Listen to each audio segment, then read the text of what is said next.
Good morning, सुप्रभात, नमस्कार। स्वागत है आपका मनी 9 पर। मैं हूं संदीप ग्रोवर, आपके लिए लेकर हाजिर हूं आपकी जेब और जिंदगी पर सीधा असर डालने वाली पर्सनल फाइनेंस खबरों का बुलेटिन मनी मॉर्निंग। तो चलिए शुरू करते हैं आज का सफर। दूरसंचार विभाग ने 8 एसएमएस हेडर्स को ब्लैकलिस्ट किया है। एसएमएस हेडर में सेंडर का फोन नंबर, टाइम, डेट या जानकारी शॉर्ट में होती है, जिससे पता चलता है कि मैसेज कौन भेज रहा है। इन हेडर्स का इस्तेमाल साइबर क्राइम के लिए फर्जी जानकारी देने के लिए किया जा रहा था। पिछले 3 महीने में इन 8 हेडर का इस्तेमाल कर 10,000 से ज्यादा फर्जी मैसेज भेजे गए। साथ ही मैसेज कंटेंट के बहुत सारे टेम्पलेट्स को भी ब्लैकलिस्ट किया गया है। अब किसी भी टेलीकॉम ऑपरेटर के जरिए इनका इस्तेमाल कर एसएमएस नहीं भेजा जा सकेगा। इन मैसेज के जरिए लोगों के साथ साइबर ठगी की जा रही थी।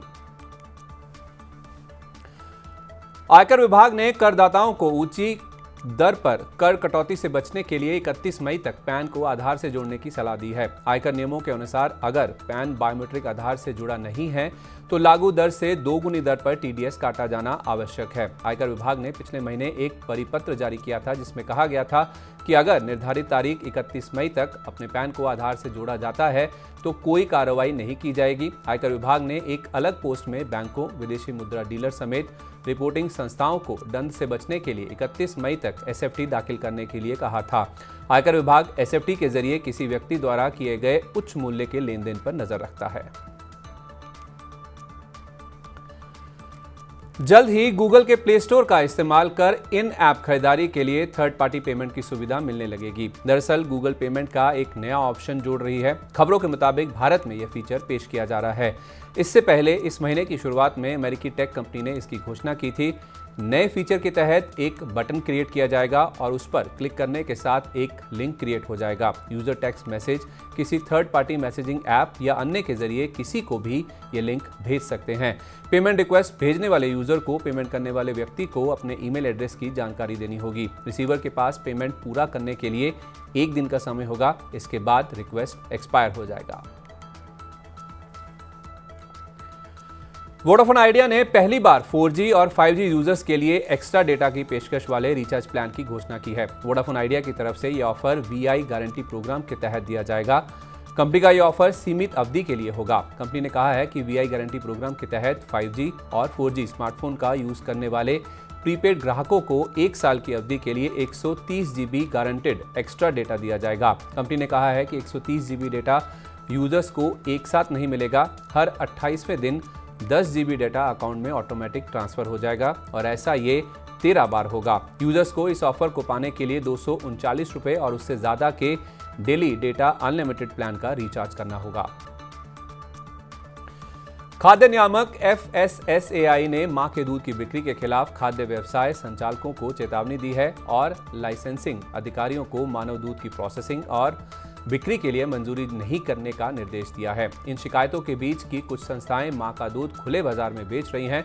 भारतीय खाद्य सुरक्षा एवं मानक प्राधिकरण ने मानव दूध और उसके उत्पादों के अनधिकृत व्यवसायीकरण पर एक सलाह जारी की है और ये भी कहा है कि उसने ऐसी किसी बिक्री की अनुमति नहीं दी है। नियामक ने कहा कि नियमों का उल्लंघन करने पर FSS अधिनियम 2006 के तहत कार्रवाई की जाएगी। मार्केट रेगुलेटर सेबी ने कमोडिटी फ्यूचर्स एंड ऑप्शंस कारोबार में समस्या आने पर उससे निपटने को लेकर मानक संचालन प्रक्रिया यानी SOP जारी की है। इसमें commodity futures and option segment से जुड़े शेयर बाजारों को ऐसी घटनाओं के 15 मिनट के अंदर कारोबार में रुकावट के बारे में सूचित करने और खरीद फरोख्त रुकने की स्थिति में कारोबार के समय को 30 मिनट तक बढ़ाने के लिए कहा गया है। सेबी ने परिपत्र में कहा है कि अगर एक शेयर बाजार में कारोबार रुकता है, ऐसे में उन बाजारों के कामकाजी समय में कोई बदलाव नहीं होगा जहां कोई समस्या नहीं हुई है। दिशा निर्देश 1 जुलाई 2024 से प्रभाव में आएगा। सरकार ने हेल्थ बीमा कंपनियों से कहा है कि वो आयुष उपचार की इच्छा रखने वालों के लिए डे केयर पैकेज की शुरुआत करें। सरकार का मानना है कि ऐसा होने से रोगियों को इलाज का नया विकल्प मिलेगा। साथ ही उम्मीद जताई है कि ट्रीटमेंट के लिए गाइडलाइन का मानकीकरण होने की वजह से बीमा कवरेज का विस्तार भी होगा। इरडा ने इस साल जनवरी में सभी बीमा कंपनियों को अन्य उपचारों जैसे ही आयुष उपचार पर विचार करने का निर्देश दिया था, जिससे पॉलिसी धारकों को विभिन्न उपचार के लिए विकल्प प्रदान किए जा सकें।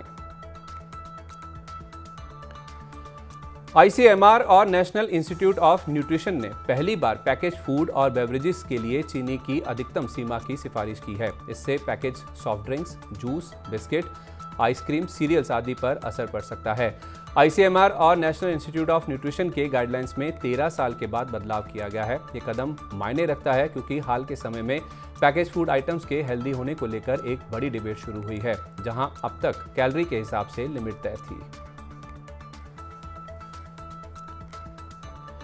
कंपोजिट लाइसेंस को मंजूरी देने के प्रस्ताव के बीच सरकारी बीमा कंपनी एलआईसी अब हेल्थ इंश्योरेंस सेक्टर में एंट्री करने की तैयारी में है। इसके लिए एलआईसी अधिग्रहण के अवसर तलाश रही है। वित्त वर्ष 2024 की चौथी तिमाही में देश की सबसे बड़ी इंश्योरेंस कंपनी एलआईसी के मुनाफे में सिर्फ 2.5% बढ़ोतरी हुई है। Q4 में कंपनी का मुनाफा 13,762 करोड़ रुपए रहा है, जो कि पिछले साल की समान अवधि में 13,421 करोड़ रुपए था।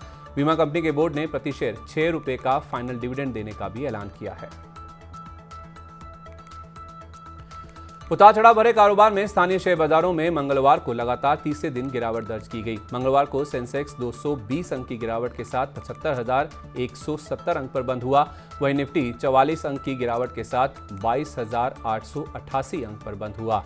लोकसभा चुनाव के नतीजों से पहले अनिश्चितता के बीच निवेशकों की मुनाफा वसूली से बाजार में गिरावट देखने को मिली। तो आज के बुलेटिन में बस इतना ही। अपने काम की जरूरी खबरें देखने और समझने के लिए सब्सक्राइब करें हमारे YouTube चैनल को।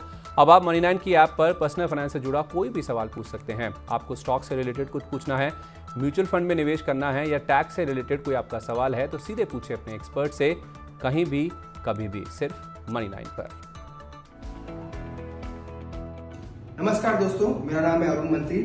अगर आपका स्टॉक मार्केट के रिलेटेड कोई क्वेश्चन है, अगर आप बाजार में निवेश करना चाहते हैं तो आज ही मुझसे अपना सवाल पूछिए। लॉग इन कीजिए मनी 9 के ऐप में। मनी 9 के ऐप में टॉक टू एक्सपर्ट सेक्शन में जाने के बाद आप अपना सवाल डायरेक्टली मुझसे पूछ सकते हैं। तो आज ही डाउनलोड कीजिए मनी 9 का सुपर ऐप। पर्सनल फाइनेंस से जुड़ी खबरों को पढ़ने के लिए हमारी वेबसाइट www.money9.com पर जाएं। खास कार्यक्रम देखने के लिए आप मनी 9 ऐप को भी डाउनलोड कर लें। तो बने रहिए मनी 9 के साथ। नमस्कार।